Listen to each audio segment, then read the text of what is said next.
zeho ati ko wari Cucuri nyuma y'igihe kinini ataboneka nyuma yo guhanwa yagarutse kuri uyu munsi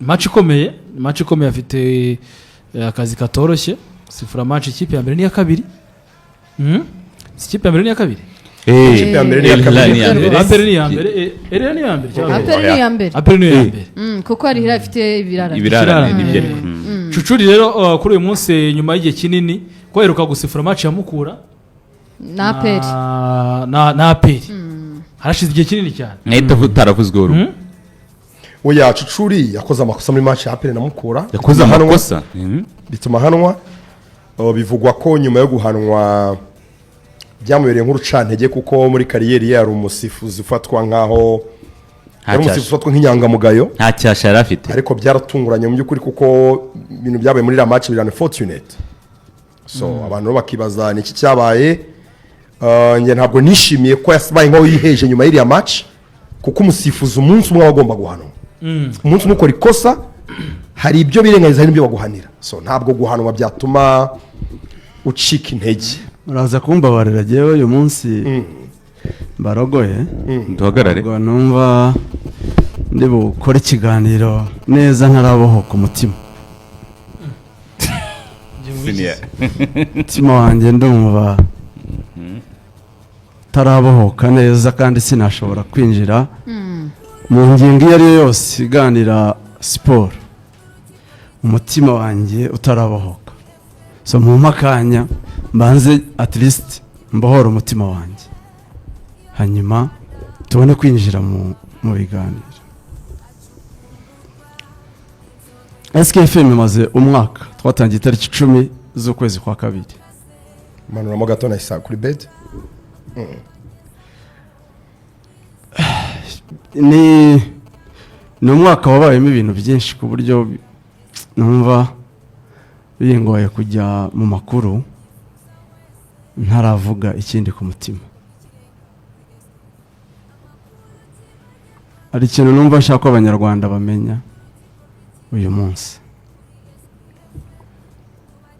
muri uyu mwaka babonye byinshi babyibazaho cyane byinshi ibyiza ntituri bubijyamo ariko reka nshyire umucyo kuri byinshi bagiye babona muri uyu mwaka mu by'ukuri bidakwiye cyangwa se batexpectingaga cyangwa se batantekerezagaho cyangwa batekereze ko ariko byagenda kuva natangira hari ibyo abantu babonye abantu twari inshuti abantu twari abavandimwe abantu twakoranye abantu twagendanye muri ubu buzima bw'umwuga n'abandi bagiye batandukanye guhera ku munsi wa mbere kugeza kuri uyu munsi ndimo mvuga banyataka intambara ibibazo kimwe bibiri bitatu ku mwaka ugashira hari umuntu ugomba kuba ari mu ntambara na Karenzi umwe yavaho hakajyaho undi yavaho hakajyaho undi hagomba kuba hari umuntu uri mu ntambara na Karenzi umwaka wose kuva ntangiye gukora hari umuntu ugomba kubura ugomba kugaragaza Karenzi imbere y'abanyarwanda nk'umunyabibazo agashyirwa imbere akaba empowered agahabwa ibisabwa byose kugira ngo uwo murimo awushyitse neza ibyo mvuga abanyarwanda babibayemo uyu mwaka wose sindi bujye mu mazina hagombaga kuba hari umuntu urimo kwataka Karenzi ku mbuga nkoranyambaga ku maradiyo hirya no hino ku murongo umwe ku wundi umwe yananirwa undi akamwakira undi yananirwa undi akamwakira undi yananirwa undi akamwakira undi guhera kuri Taifa twatangiranye kugera kuri Leonidas w'uyu munsi n'abandi barimo aho hagati bose muzi bagiye bakuranwa izina Karenzi kuva twatangira kugeza uyu munsi abo bantu bose umwe ku wundi dufite uko twabanye mbere y'uko iyi radiyo ibaho, kandi yaba imvugo yaba n'ibindi byose yaba n'ibyo bazi hagati yanjye nabo barabizi ko kuva twaba tubana ntitwigeze tugirana ikibazo, twarakoranye neza dutandukana neza, inzira zibyara amahari, ariko mu gihe twabanaga ntaho twigeze tugirana ikibazo mu buzima bwanjye, muri kariyeri yanjye, ababizi barabizi. Uyu munsi rero kubera iki umwaka ushira hari ugomba kuba ari mu ntambara na Karenzi, ugomba kumutesha umutwe, ugomba kumuyobya inzira, ugomba gutesha agaciro Karenzi n'ibyo akora na radiyo nabo bakorana, ni ukubera iki? Bituruka hehe? Hari umugabo witwa Mupenzi Eto, kuva natangira radiyo ni ubwa mbere muvuze mu mazina ye, ariko ngiye kumuvuga inshuro 3. Mupenzi Eto, Mupenzi Eto, Mupenzi Eto, inshuro 3 bisubiyemo. Uyu munsi nguhamagaye mu mazina inshuro 3, ariko ndagusabye sinzarengaho, ndakwinginze ngusabye imbabazi abanyarwanda bose bumva, bube ubwa mbere n'ubwa nyuma nkuvuze mu izina ryawe kuri radiyo yanjye. Sinshaka kurenga aho ngaho, sinshaka kuvuga izina ryawe birenze aho ngaho. Ndasabye kuri iyi anniversary y'umwaka, ninjiye mu wundi mwaka, ndagusabye niba ari ubugwari nta kibazo, ariko ngusabye imbabazi abanyarwanda bose bumva, mpa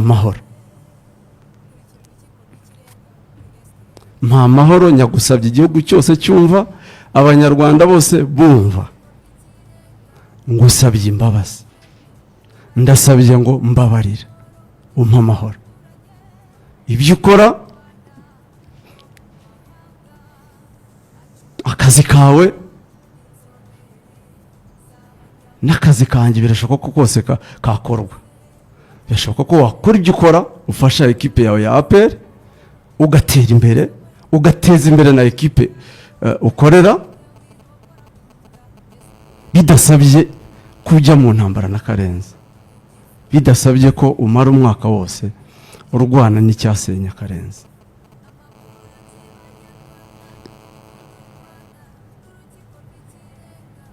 Ni byiza rwose, ufite umugisha, ufite n'amahirwe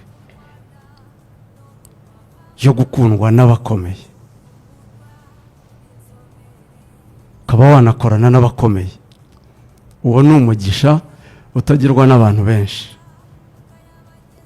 Birashoboka rero ko wawukoresha neza, ukiteza imbere, ugateza imbere igihugu muri rusange n'akazi kawe.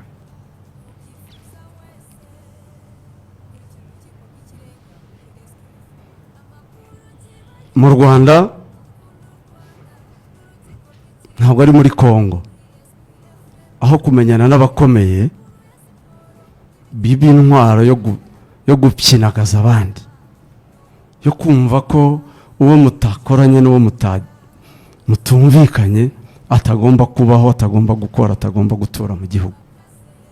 Ntabwo ibyo ngibyo bishoboka. Abakomeye bo mu Rwanda barabizi neza ko ubwisanzure, uburenganzira bw'abanyarwanda bungana. Ni nayo mpamvu kuva ku munsi wa mbere radiyo igomba gufungwa itafunzwe, nuko ari intore zikunda igihugu cyacu, zikunda abanyarwanda, zikunda ukuri, zitabogama, zitakwijandika mu byifuzo nk'ibyo bibi by'uko Karenzi agomba gufungwa by'uko Karenzi radiyo igomba gufungwa, by'uko n'ibi bakabyima amatwi bakabyihorera. Nuko babizi neza ko umudendezo n'ituze ry'abanyarwanda ari inshingano zabo, niyo mpamvu badashobora gushyigikira amafuti. So birashoboka ko wabaho nanjye nkabaho, birashoboka ko twakora tugateza imbere igihugu, birashoboka ko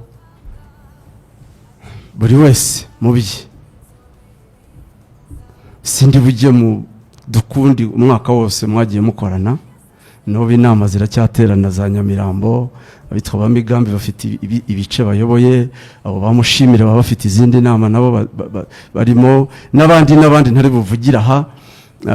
Ni byinshi, ariko abo bo ibibazo byabo hari ababishinzwe, hari ababikurikirana.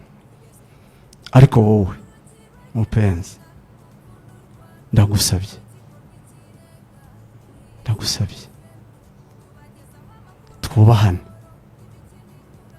twubahane,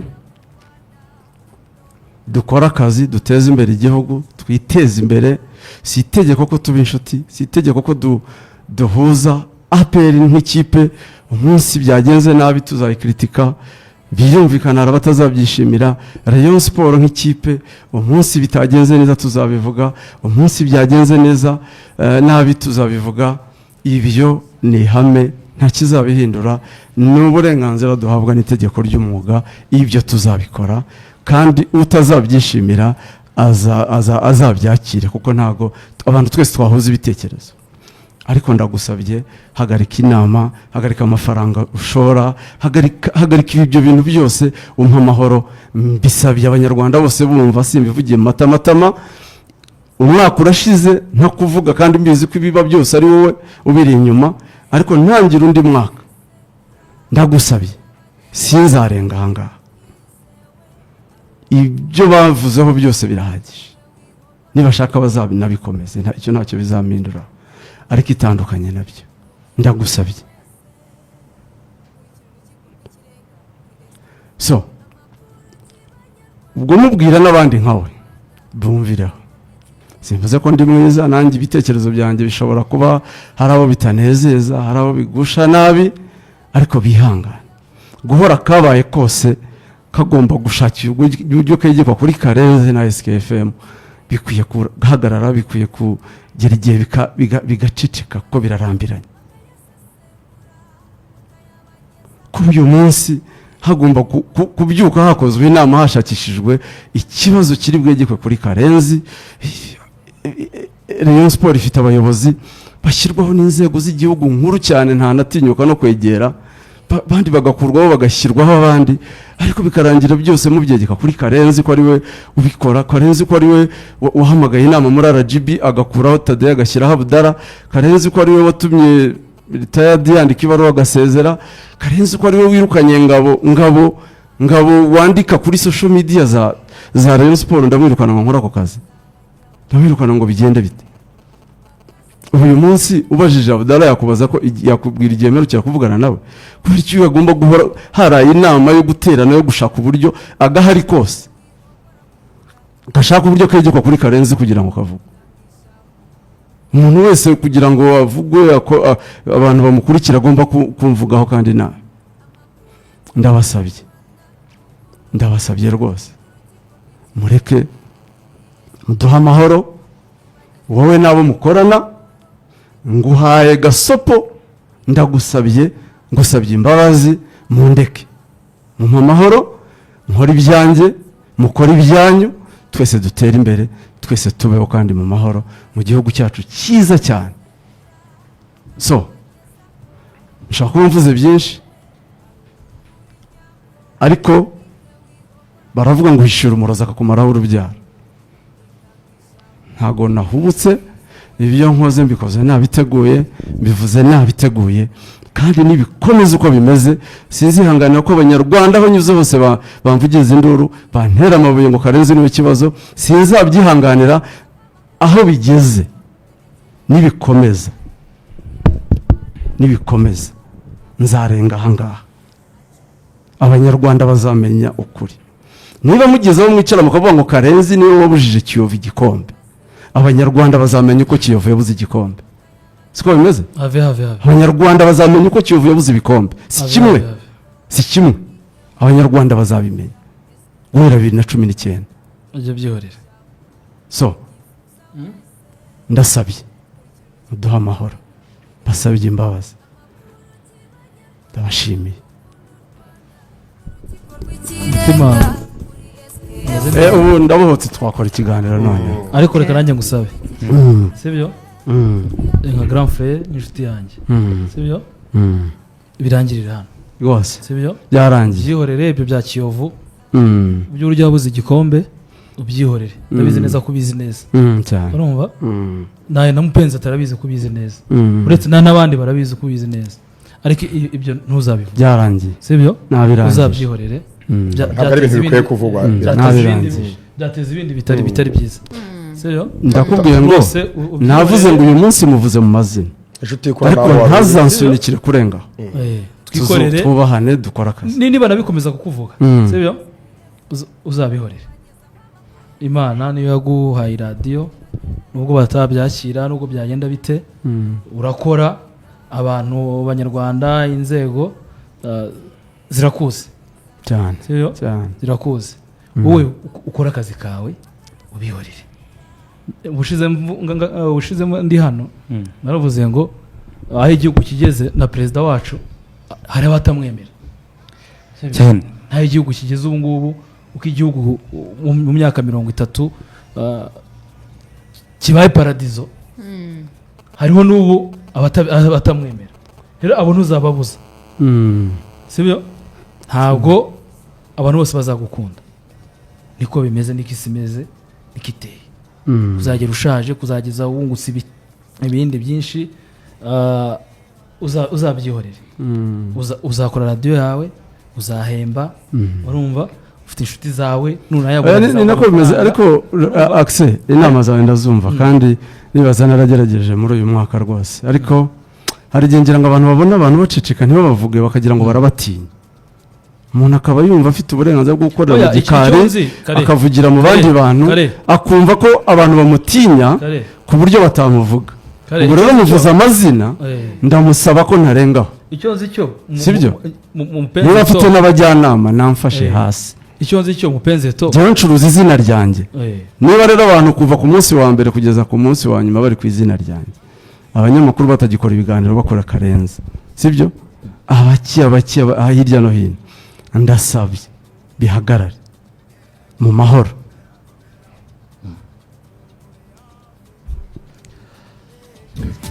Twakomeza amakuru yacu. Njye nta kintu navuga. May we be set? Njyewe sinjye. Iyo mfite kamera sinjye mvuga ku ngingo ziremereye. Izo ngingo wenda ntitwazigaruka kubera ko ibyo navuga byankura naho narinze. Kubera ko njyewe nk'inshuti ya Karenzi, yego, n'inshuti ya Mupenzi, yego, sibyo? Nzi ko babanye, urumva? Ibyo rero babanyemo Karenzi yabigarutseho ko Mupenzi atafungwa, yajya amusuraga buri munsi. Twari kumwe kuri fayini ndabyibuka. Amusuraga buri munsi. Ibyo rero nibiza kuza bikazana ibyabaye hagati yabo, ibyo bakoze, uzajya gusanga byongeye kugarura ibyo mu myaka yashize. Kuko nk'iyo operasiyo ya Kiyovu Sport buryo yabuze igikombe ni ibintu bitangaje ku muntu yize. Ku muntu yize buryo yabuze ni bitangaje, kandi bitagarukira kuri Mupenzi to gusa, bitagarukira kuri byaba nka Epstein Files hejuru kuko none gitangaje n'ubwino burahari, ibimenyetso birahari. Axel murekera, mureke dukomeze, munyemerere dukomeze amakuru yacu. Gukorera akazi, SKFM bizabahemba uko bizagenda kose. Abafatanya ibikorwa bazaza, kubera ko n'ibyabaye muri umwaka ushize byose ntabwo twari tuzi ko SKFM izabona abaterankunga bangana gutya. Ibyo ntibyari bizwi rwose. Ubyihorere barakunda kumira ndetse kuzamura bedi gatoya. Kenshi nka Eto we siniya abana bivuzeho, avuga ngo kenshi abona umuntu atamuvuga akagira ngo umuntu amutinya, amabi yakoze mu mupira kugeza yisanze ku murinda afunzwe kubera uburozi yahaye Kiyovu. Kenshi twajyaga tunabigarukaho siniya kenshi ni n'amaoperasiyo ye menshi turayabitsa hano tutajya tugarukaho buri munsi ibyo akoresha. Yagezeho yinjira mu banyamakuru bagenzi bacu twatangiranye hano bacamo ngo turimbure we arabizi n'umutima we n'ibiki yakora sibyo. Gusa ikirimo nuko twebwe turi tayari gukora akazi. ubushize turi tayari twikorera ikiganiro ariko narasiyo yo kuvuga ngo Karenzi agirana ibibazo n'abanyamakuru bose iveho ni ubakoresha bamenye aho umuzi uturuka. Hagomba kuba hari umuntu umbuza amahoro ubuza SKF amahoro. Ibyo rero abanyarwanda babimenye. Reka ngo urugero rwawe urabizi kuri inshuti yanjye njyewe hari umufana wa Peru kwataka cyane cyane twarahuye tamaze kucyo wataka Karenzi yagutwaye ko wajyaga umuntu maho ko yagukandiraga akanyenyeri uramwataka kubera iki urumva ambwira bamukoresha n'ibyo bamuha byose ariko kuva uwo munsi ansezeranya ko atazongera kwataka Karenzi urumva ibyo byose ubigiyemo usanga nyine bizingiye aho ngaho ndamubaza se urataka umuntu ubuzima bwo kuri iyi si no kubana n'abandi uyu muntu arakubwira ngo watake Lorenzo watake umutasi ariko nejo bundi ukazasanga wizingiye aho ngaho umuntu akomeje gukoresha ku nyungu ziwe ejo bundi nibiturika ntibizasigaraho we yiryamye atagaragara pe ibyo bintu rwose Lorenzo mwivugira amakuru aho bitagenda neza ibindi by'amatiku n'ibiki byabavugaho mu byorere bavuge mureke rero dukomeze amakuru yacu ako karakanyuzemo ejo nagize amahirwe yo ku Axel ako niki kiri ni telefone network za telefone niki ziri gutuma hazamo agasaku muri headset. Ejo navuganye na Ngabo Robin kuri telefone ndimo mubaza loko we turaziranye umunyamakuru tuziranye n'urungano tujya kungana Rayon Sport bamurayizi sequence y'ibihe uko bikurikiranye urabizi ko ubuyobozi buhindutse hakaza ubundi bitandukanye n'ubwo wari urimo cyangwa bwaguhaye akazi birashoboka ko ushobora kugongana nabo mbere na mbere Rayon Sport yarakwirukanye ntabwo yanyirukanye bakwirukanye se cyangwa bakunanije byagutungura ntabwo byantungura kubera iki biroroshye ko bitagutungura kuko nawe iyo ubuyobozi buhindagurika ukubana nabwo nawe ubizi baramutse bakwirukanye muri Rayon Sport bisaba ko Lorenzo na Karenzi babigizemo uruhare aravuga ngo oya yambwiye iki yarambwiye ngo iyo byose biri kuvugwa tinge ntabwo mbara nabyitayeho nta nubwo mbizi Ngabo Robin ati njyewe nibyo nta muntu uranyirukana ariko reka tuvuge ndamutse ndebanye nabi n'ubuyobozi icyo byaba byaturutseho ntekereza ndakizi aranakimbwira ati Serumogo agenda Serumogo kapiteni wa Rayon Sport Serumogo nge ntabwo nishimiye ko Serumogo agomba kugenda ku buntu umukinnyi wa Rayon Sport umwe muri bakabiri beza bakina mu Rwanda kuko n'umukinnyi w'amagarwa muri equipe y'igihugu akanakina kuri save afite si umukinnyi ukwiye kurekura ngo agende ruguru sibyo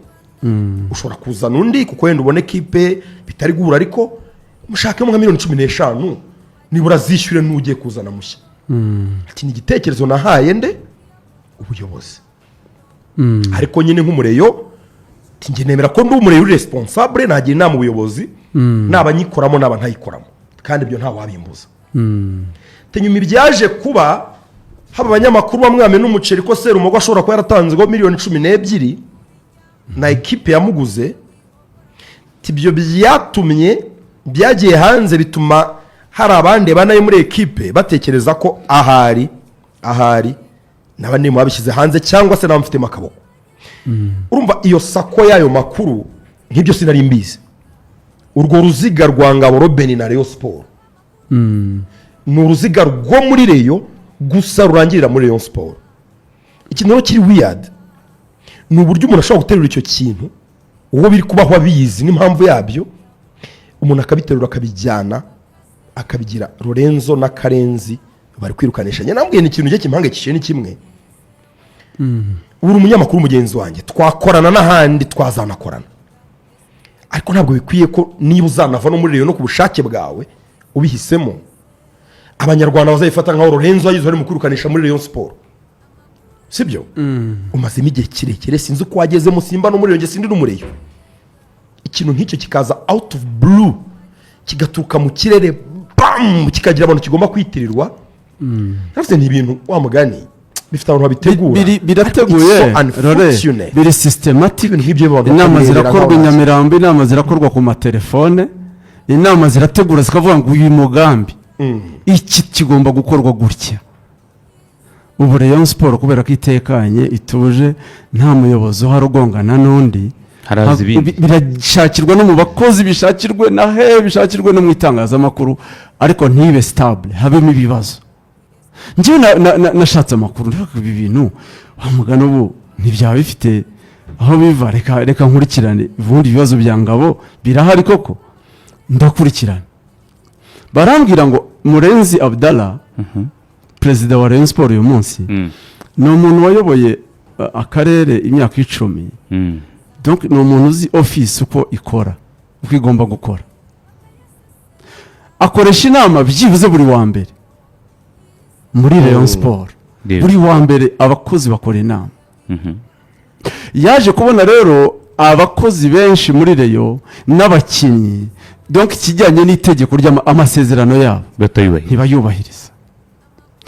At the beginning murabizi ko urwikekwe ibyo Lorenzo yavugaga rurahari muri benshi mu bakozi ba Rayon, kuko bakoraga nta masezerano. Audit irabigaragaza, isaba Tadeo kubaha amakontra, bose Rayon Sport baha amasezerano ku gihe cya Tadeo ahutiyeyo. Singabo gusa ubwo na ba Liliane na Bayirambo na bariya bose. Ngabo yarasanze amasezerano. Okay, Liliane ni umuntu wa mbere wakabaye adashobora gukorana na Tadeo na Murenzi, kuko ni umuntu uzanywe na Tadeo, urumva, kandi yari umuntu we bakoranye n'ahandi mu bundi buzima, amuzana nk'umuntu we. Niwe umuntu wa mbere Abdallah yagombaga uyu munsi wakabaye afite iyo insecurity yo gukora muri Rayon Sport. Abantu bayirambona ni abantu bazanywe na Tadeo, sibyo? Nibo bakabaye uyu munsi badafite iyo insecurity. Kubera iki rima bisakuza cyane kuri Ngabo? Habaye iki ubundi? Ngabo ni umukozi rwose muto, n'ibyo ubuvugizi babimukuyeho niga kwa bivuga. Uyu munsi ni kwandika ku mbuga gusa, kandi kwandika nta sinya.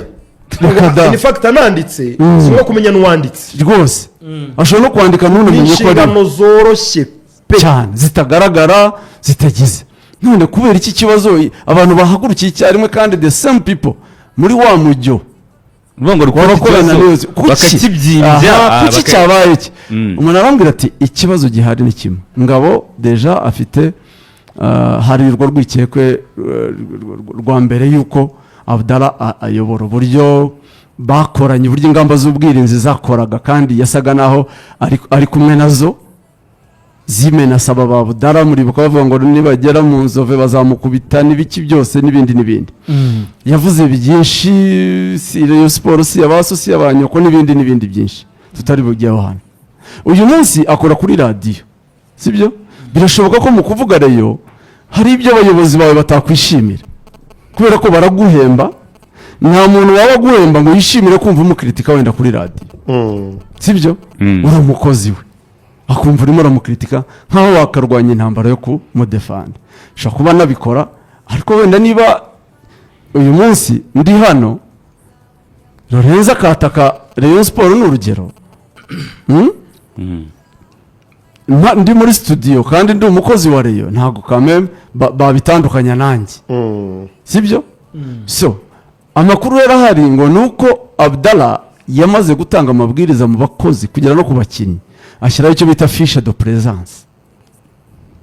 attendance y'akazi nyine Attendance n'amasaha y'akazi. ko n'abakozi full time cyane kugera ku bakinnyi niba ufite ibindi ukora ntibindeba ariko ugomba kuripotinga ku kazi amasaha guhera saa 3 kugeza saa 11 saa 11 z'akazi niba uri umukozi wa leta ugakora akazi k'ikipe niba ufite ibindi ukora ubwo urahitamo ko byavuga ko hari abandi bafite ahandi bagiye biranoroshye nka Ngabo yarambwiye ngo izo kondisiyo z'akazi biroroshye ko nanasezera muri reyo kuko ari uguhitamo hagati yo gukorera radiyo disi ndi full time n'iyo ndi full time ari uguhitamo yarambwiye ngo radiyo disi mu mafaranga arenzeho 200,000 kuyoreye impembo ati turu di Rwanda mfitemo gigi nk'iya miliyoni kubera ko ndi umunyamakuru tangazamakuru izantunga igihe kirekire niyo kariyeri yanjye niba ngombwa ko mpitamo nzahitamo itangazamakuru wumva we umutima urateguye arabizi biroroshye ni baroroshye cyane iyo bintu ko ntari n'umuyobozi wo muri rero ndabivuganaho nawe bigenda bitenga abantu babyuke baterura ibyo bintu babyegeka kuri SKFM na Karenzi na Lorenzo tujye twivugisha ukuri abanyarwanda bo ntibashyira mu gaciro nabonye ibi message byinshi y'ibintu bitegurwa abafana bandika aka kazi Ngabo turakabatsindaho muragashaka iki abantu babumva rero tuvuga hari n'abanyandikira burika abantu nk'abari ntukwiye kubasubiza my friend wowe uri munyandikira umbwira ngo simwe kubasubiza ufite ubwenge bwo kujonjora ukavuga uti ibi sibyo ariko kameme ruwo naca uri akanarikira ibuye mu kirahuri cy'imodoka sibyo hagomba kumenya ukuri n'abantu benshi urebye na komenti zimanutse baba bati byibuze ubu tuvuye mu tworoshya amarido yari ariho tumenye ubiri inyuma utegure kuko twazimizaga buri munsi igihe cy'umwaka wose sinia turazimiza twarazimije ushoboka turazimiza bagusimburanya ari 5 bagutuka batukana buri munsi bagusimburanyeho umuntu utazi biba ashobora gutekereza ko ugirana ikibazo n'abanyamakuru bo se ni gute umuntu umwe agirana ikibazo n'abanyamakuru bandi bose basigaye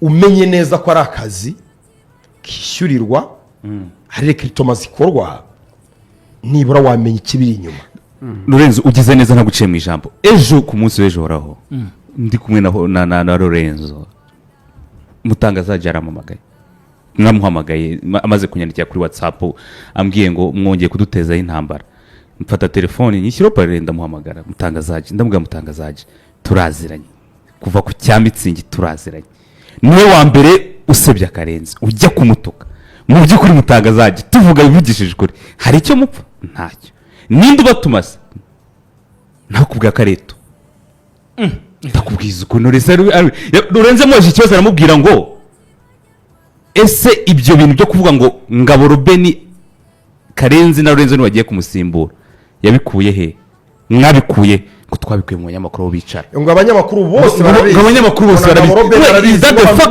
ngo niyo fact urabyumva nose ko abivuga bamwe ngo abantu bose none se abantu bose barabizi ngo biravugwa navuze se ni kuri groupe ya WhatsApp ujya gushinja abantu ikintu kuri radio bisha kuri groupe ya WhatsApp ngo n'abanyamakuru basangira ngo abice ngo yabivuga none se bivugwa nande nyine abanyamakuru bose barabizi so ibyo ni ibintu rero n'abanyarwanda bagomba kumenya ukuri nta kibazo dufitanye na ba Leonidas na ba Mutangazaji na Faustinho n'abandi babanje even abataifa babanje kuko ubakoresha numwe Mutangazaji yohereza ubutumwa urwohereza n'umuzi inshuti yacu zituganira nituganira ko nyine yakazi ikiraka kibonetse arakuvuga nyine agikora coding jeje ramwe ngo turaza kubatuka turaza kubamira himwe none Axel hora ariko mubyihoreze Axel dore izi message za Mutangazaji ntabwo ikiganiro ushobora kurangira atoresha ibitekerezo turavugana nta kibazo atoresha ibitekerezo ariko nawe siwe mu kiganiro cya mbere akunda kurusha ibindi niki ariko it's weird nyine kuko umuntu agomba kubyuka nyine akagutuka akakuvuga amazina n'akazi n'ibindi kuko reka nkubwire ejo nagiye kuri match ya Rayon Sport na AS Kigali najyanye na bashitsi banjye bitwa ba Robert muramuzi wahoze muri Muhanga n'abandi tujya kuri match kumbe eto yohereje umuntu anshyiraho kamera kuva match ya Rayon Sport itangiye kugeza irangiye urashaka ko hari video yawe nabonye umeze gutya noneho anshyiraho video ngo Rayon Sport niza kubona igitego ndaza kwitera hejuru ngiserebure noneho bahita bagikamya n'iyo video ikatwe yohererezwa abayobozi bose, yohererezwa mu magurupe yose, yohererezwa abafana, igaragaza ko Karenzi n'umureyo userebura igitego cyane.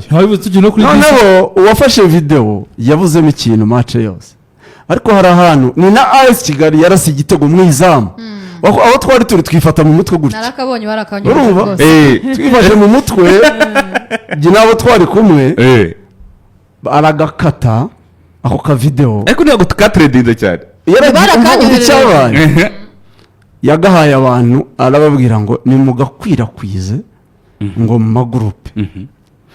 Abo yagahaye barakanyoherereza, banyohereza n'ibyo bagiye na script babandikira bamubwira bati izo ntambara zawe na Karenzi twarazihaze, tubabarire, turiteranya n'abantu ku busa, ibi ntacyo byamara, ibi ntacyo byafasha. ngira ngo niyo mpamvu mutabonye gaturendinga cyane, ariko rero twarakabonye bamubwiye gutyo ahita n'abandi areka kukabaha, ariko niyo wari umugambi. Urumva ni ukuvuga ngo agomba kurara buri munsi ashatse ikibazo kuri Karenzi. Mbese witwa Patos ejo bundi higeze kumamagara kambwe ati yewe witwa etaramburutse kubera ko nakibavuga nabe ati yanjye yaranyishyura 50,000 50,000 niyo nyashaka ndamubwira ko ngiye kubatuka akadushyira uri uzi ibyo bizakomeza kuzega horaho niko kubwira bati yanyishyura 50,000 nibyo nagaruka siravuga se umuntu twahuye nawe ni Sarupongo rega nta wundi Sarupongo wa Peri aramwishyura ngo tukaske ibyo abafana nyine nawe aragera Sarupongo si wahoze ari umufana wa Rayon, uhuze ari umufana wa Rayon bariya tugera ku masaha tukagura amatike yo kwinjira, nta kibazo kiba gihari kuko barakubwira ko twe turi mu kazi, ariko ntabwo tuzemera ko amazina yirirwa atukishwa n'umuntu umwe. turi mu kazi ko kubatuka, ngo turi mu kazi ko kubatuka. Hari uwo twaretse kuri Radio Rwanda uyu munsi wenda cecetse, urumva amategeko atanga uyu Lorenzo azano ku kazi hari ibyo utazihoraho, aza ku kazi ndi kumurinde bamukubise bamuhaye menace zo kuvuga ngo urabyumva urabizi. Rero to ngesi reka tumurekere twigire mu makuru nahise, ariko turi tayari gukora akazi ese kubundi ko ikakiyo hari amamatch ya APR na El Hilal mu kanya saa 9. Abanyarwanda bayitegereje ni benshi, harimo amakuru menshi. Jean Pierre imyitozo yikoreye mu ntare ariko ibyo biriwe